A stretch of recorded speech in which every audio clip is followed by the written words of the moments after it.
Hello दोस्तों, Pintu GS classes Patna में आप सभी का स्वागत है। आज आप टॉपिक में देखेंगे तो आपको भारतीय संविधान नज़र आएगा। भारतीय संविधान जो आपको पढ़ना बहुत ही आवश्यक होता है। आप सिर्फ इसको पढ़ाई के क्षेत्र में ही लेके नहीं देखोगे, आप इसको अगर पॉलिटिकली भी देखोगे, अगर आप नेता वगैरह में खड़ा होना चाहते हो तब भी आपको संविधान का ज्ञान होना जरूरी होता है। अगर आप कानूनी किसी पर कार्रवाई करना चाहते हो तब पर भी आपको कानूनी सहायता के लिए संविधान का बारे में जानकारी होना आवश्यक हो जाता है। तो आज हम बात करेंगे भारतीय संविधान का भाग 1 से 4 तक, जो भाग 1 के अंतर्गत में आता है अनुच्छेद 1, अनुच्छेद 2, अनुच्छेद 3 और अनुच्छेद 4। उम्मीद करते हैं अगर आप मेरा वीडियो के साथ शुरू से अंत तक जुड़िएगा तो 1, 2, 3, 4 समझने में किसी तरह का दिक्कत नहीं होगा। और इस यूट्यूब चैनल पर पिंटू जीएस क्लासेस पटना पर टोटल 395 अनुच्छेद, भाग 22 को भाग 12 को इसका जो शेड्यूल दिया हुआ है 100 और 395 अनुच्छेद, अनुसूची जो 12 है 100, 22 जो भाग है 100 और 395 अनुच्छेद है 100, ये तीनों आपको कंप्लीट करवा दिया जाएगा। आप सबसे पहले भारतीय संविधान को पढ़ने से पहले एक टॉपिक पे ध्यान देंगे। वो टॉपिक क्या है कि भारतीय संविधान में टोटल जो भाग है कितना है, टोटल भाग जो है इसमें 122 है, ठीक है। और टोटल जो अनुसूची है, टोटल अनुसूची जो है सो टोटल अनुसूची का संख्या 12 है और इसमें जो टोटल भाग हो गया, टोटल अनुसूची हो गया। और टोटल जो अनुच्छेद इसमें है, टोटल जो आर्टिकल है, टोटल आर्टिकल की संख्या है 395। अब लड़का लोग इसमें इस बात पर कंफ्यूज हो जाता है कि टोटल भाग, अनुसूची, टोटल आर्टिकल ये होता क्या है। आप इसको सिंपल भाषा में समझो। जैसे मेरे पास ये दृष्टि का एक किताब है। अब इस किताब के अंदर में हम क्या देखेंगे कि इसमें टोटल चैप्टर जो दिया हुआ है, इसमें टोटल चैप्टर दिया हुआ 35। उसी तरह से भारतीय संविधान एक प्रकार का किताब है जो मुझे कानून के बारे में सहायता प्रदान करता है, मुझे कानून के तहत चलने को सिखाता है। उसमें टोटल आप कहोगे तो टोटल चैप्टर 22 है। टोटल चैप्टर कितना है, 22।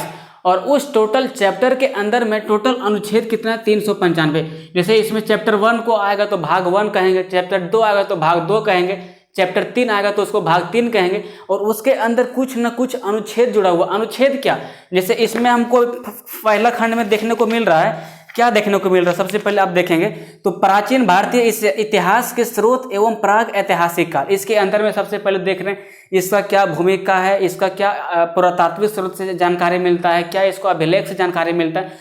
उसी तरह से भारतीय संविधान में भाग बटा हुआ है, इसमें टोटल 22 भाग है और 22 भाग टोटल 395 अनुच्छेद को फॉलो करता है। और भाग 1 के अंदर में 4 अनुच्छेद आता है, 1, 2, 3 और 4। इसी तरह से भाग 2 आप पढ़ेंगे तो उसमें 5 से 11 तक आएगा। और इसी तरह अगर आप भाग 3 पढ़ेंगे तो उसमें 12 से 35 आएगा। भाग 4 पढ़ेंगे तो 36 से 51 आएगा। तो देखो, सबसे पहले भारतीय संविधान क्या एक प्रकार का किताब है। उस किताब के अंदर में अनुच्छेद बटा हुआ सेक्शन बाय सेक्शन, और उसमें लोगों को समझाने में आसानी होता है। इसीलिए भारतीय संविधान निर्माता डॉक्टर भीमराव अंबेडकर ने इस बात को उस समय 1947 में सोच लिए थे कि इसको इस तरह से बनाया जाए क्योंकि ताकि लोगों को इसको समझने में आसानी हो। नहीं तो वो तो बना के बैठ गए, वो तो विद्वान थे और दूसरा लोग उसको समझ नहीं पाएगा, तो संविधान बनाने से कोई फायदा नहीं।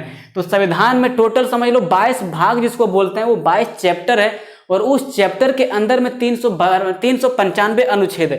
जैसे भाग 22 में तो भाग 1 में आता है आपका 4 अनुच्छेद, वो 4 अनुच्छेद आता है, अनुच्छेद 1, अनुच्छेद 2, अनुच्छेद 3, अनुच्छेद 4। ये 4 अनुच्छेद भाग 1 में आता है। इसी अनुच्छेद को आज हम डिस्कस करेंगे, तो आप मेरा वीडियो के साथ बने रहिए, ठीक है। अब देखिए भाग 1 क्या बोलता है कि भारत राज्यों का संघ है। लड़का लोग तो पढ़ लेता है, इसको याद कर लेता है, लेकिन समझ नहीं पाता कि भारत राज्यों का संघ इसका मतलब क्या हुआ। अब हमसे आप समझिए भारत राज्यों का संघ क्या।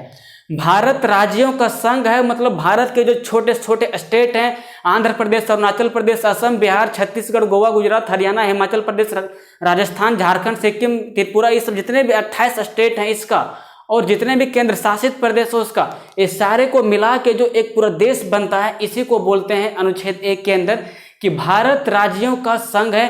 अर्थात भारत के राज्य कभी भी टूटकर अलग नहीं हो सकते। जैसे कभी कभी बोलता है कि जम्मू कश्मीर हम पाकिस्तान में जाना चाहेंगे, और यहीं पे आपका पंजाब बोलता है कि हम भी पाकिस्तान में जाना चाहेंगे, या हम अपना एक अलग राष्ट्र, अपना एक अलग देश का निर्माण करना चाहेंगे। अरुणाचल प्रदेश बोलता है कि हम चाइना में जाना चाहते हैं, या चाइना कहता है कि अरुणाचल प्रदेश को हम तोड़ के एक अपने क्षेत्र में मिला लेंगे। तो ऐसा कभी नहीं हो सकता। जब हमारा देश का संविधान बन रहा था उस समय इस बात को मेन फोकस किया गया था कि भारत राज्यों का संघ होना चाहिए, अर्थात इसके राज्य कभी भी टूटकर अलग नहीं हो सकते। भारत में कितना बड़ा संकट आ जाए, कितना बड़ा युद्ध हो जाए, लेकिन भारत का एक भी राज्य हमारा भारत से टूटकर कोई भी विदेशी देश में नहीं मिलना चाहिए, ये अनुच्छेद 1 बोलता है। अब इसी के अंदर में जो यहाँ पे देख रहा है ना, इस संघ को हम इंग्लिश में बोलते हैं यूनियन, इस संघ को हम इंग्लिश में बोलते हैं यूनियन, और एक होता है आपका संघ हिंदी में बोलते हैं, इसको बोलते हैं फेडरेशन। संघ को दो बात बोलते हैं, एक हम बोलते हैं यूनियन और एक को बोलते हैं फेडरेशन।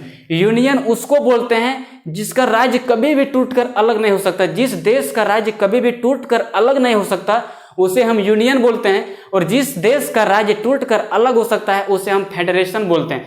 जैसे आप अमेरिका में देखोगे तो वहां पे जो 50 राज्य है वो फेडरेशन के अंतर्गत आते हैं। अमेरिका के संविधान में कहा गया है कि अमेरिका का संविधान फेडरेशन है, मतलब उसके राज्य टूटकर अलग हो सकते हैं। भले वहां का संविधान में कुछ थोड़ा लॉन्ग प्रोसेस है, लेकिन उसके राज्य टूटकर अलग हो सकते हैं, लेकिन भारत का राज्य टूटकर कभी भी अलग नहीं हो सकता। ये हमें अनुच्छेद 1 सहायता प्रदान करता है, ठीक है, इसीलिए इसको अनुच्छेद 1 में ही रखा गया। अब देखिए सेकंड में क्या बोलता है, अनुच्छेद सेकंड में बोलता है कि किसी भी विदेशी राज्य को भारतीय संविधान में भारतीय सांसद, भारत के जो सांसद दिल्ली में बैठते हैं वो सांसद किसी भी विदेशी राज्य को राष्ट्रपति को पूर्व सूचना देकर उसको अपने देश के अंदर में मिला सकता है। मतलब अगर सांसद किसी भी विदेशी राज्य को, जैसे सिक्किम को 16 मई 1975 को, कब सिक्किम को जो है वो 16 मई 1975 को 16 मई 1975 को हमारा देश में मिला लिया गया था, जो जस्ट आपका पश्चिम बंगाल के ऊपर में पड़ता है। उसको 16 मई 1975 को अपने देश में मिलाया था, लेकिन इसमें राष्ट्रपति को पूर्व सूचना दे दिया गया था।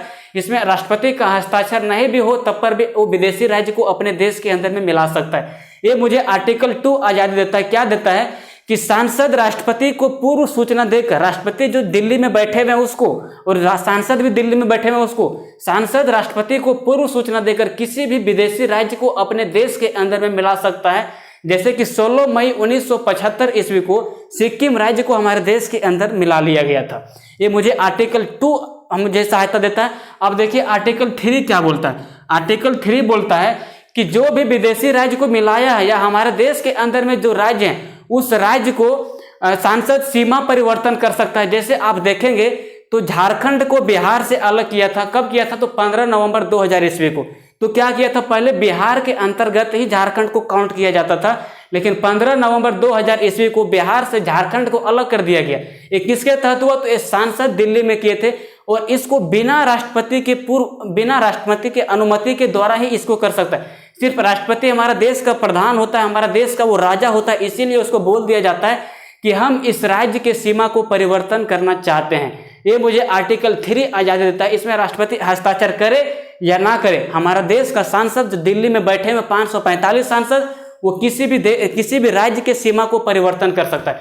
जैसे उड़ीसा से छत्तीसगढ़ को अलग कर दिया गया था, उत्तर प्रदेश से उत्तराखंड को अलग कर दिया गया था, आंध्र प्रदेश से आपका तेलंगाना को अलग कर दिया गया। तो इस तरह के तमाम कार्रवाई जो सांसद के द्वारा किया जाता है अनुच्छेद 3 में रखा गया है। किसमें रखा गया, अनुच्छेद 3 में। अब अनुच्छेद 3 को आप एक सेंटेंस में समझो या एक डिफिनेशन में समझो कि सांसद राष्ट्रपति को पूर्व सूचना देकर किसी भी राज्य की सीमा को परिवर्तन कर सकता है, सीमा को परिवर्तन कर सकता है या फिर उसका नाम को भी परिवर्तन कर सकता है।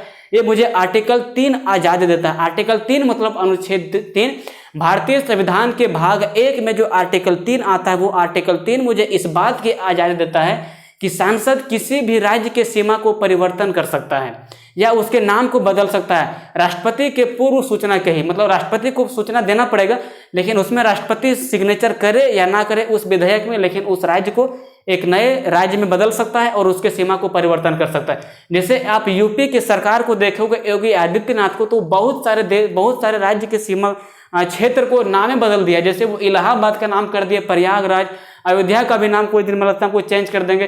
तो इस तरह से परिवर्तन करते रहते हैं। तो इसमें क्या है कि वो सांसद क्या करता है कि राष्ट्रपति को पूर्व सूचना दे देता है कि हम भाई इस राज्य का सीमा को परिवर्तन करना चाहते हैं या इस राज्य के इस क्षेत्र को किसी बढ़िया नेता के नाम पर रखना चाहते हैं, तो वो मुझे आर्टिकल 3 आजादी देता है। तो उम्मीद करते हैं आपको आर्टिकल 3 समझ में आ गया होगा। अब आर्टिकल 4 क्या बोलता है। आर्टिकल 4 बोलता है कि अनुच्छेद 2 और 3 में किए गए परिवर्तन अनुच्छेद 368 के बाहर रखा गया। अनुच्छेद 368 क्या बोलता है वो आप समझिए। अनुच्छेद 368 भारतीय संविधान संशोधन की प्रक्रिया को बताता है कि अगर आप संविधान में संशोधन करना चाहते हैं, जैसे अभी कृषि विधेयक आया था, तो अगर आप संविधान में संशोधन करना चाहते हैं तो आपको 368 के तहत संशोधन करना पड़ेगा। उसमें आपको 50% मत देना पड़ेगा या 66% मत देना पड़ेगा। कुछ अलग अलग क्राइटेरिया होता है। अगर कोई बड़ा कानून को पेश करना चाहता है, जैसे कि आप जीएसटी को पेश किया था, 3 तलाक को पेश किया, तो इस तरह के कानून में कुछ बड़े बड़े नियम का पालन करना पड़ता है, लेकिन उसको 368 से गुजरना पड़ता है। और देखो अनुच्छेद 4 क्या बोल रहा है कि अगर जो राष्ट्रपति जो है अगर सांसद अनुच्छेद 2 और 3 में जो वो परिवर्तन करता है, अनुच्छेद 2 में क्या परिवर्तन करता है कि किसी भी विदेशी राज्य को अपने देश में मिला लेता है, और अनुच्छेद 3 में क्या करता है, उस मिलाए गए राज्य में वो सीमा परिवर्तन कर सकता है। तो इस तरह के तमाम कार्रवाई अनुच्छेद 368 के बाहर रखा गया है। मतलब इसमें राष्ट्रपति हस्तक्षेप नहीं कर सकता है। क्या नहीं कर सकता है? राष्ट्रपति हस्तक्षेप नहीं कर सकता है। तो आपको समझ में आ गया होगा अनुच्छेद 1, अनुच्छेद 2, अनुच्छेद 3 और अनुच्छेद 4। और ये आपका जो अनुच्छेद 4 पढ़े हैं, ये आपका भाग 1 के अंदर में काउंट होता है। किसमें काउंट होता है? आपका भाग 1 के अंदर काउंट होता है। भाग 1 के अंदर काउंट होता है। और कल आज का सेशन को हम यहीं पे बंद करते हैं, और कल जब आपको पढ़ाएंगे तो नागरिकता के बारे में पढ़ाएंगे। भारत में रहने वाले प्रत्येक नागरिक को जो आधार कार्ड दिया जाता है, वोटर कार्ड दिया जाता है, एक विशेष प्रकार का छूट दिया जाता है, या फिर उसको राशन कार्ड दिया जाता है, गवर्नमेंट जॉब दिया जाता है, इस तरह के तमाम जो सेवाएं दी जाती है भारतीय सरकार के द्वारा, वो किस अनुच्छेद के द्वारा दिया जाता है उसको हम कल चर्चा करेंगे, जिसमें नागरिकता के बारे में आपको चर्चा करेंगे अनुच्छेद 5 से 11। तो कल तक के लिए इंतजार कीजिए। जय हिंद, जय भारत।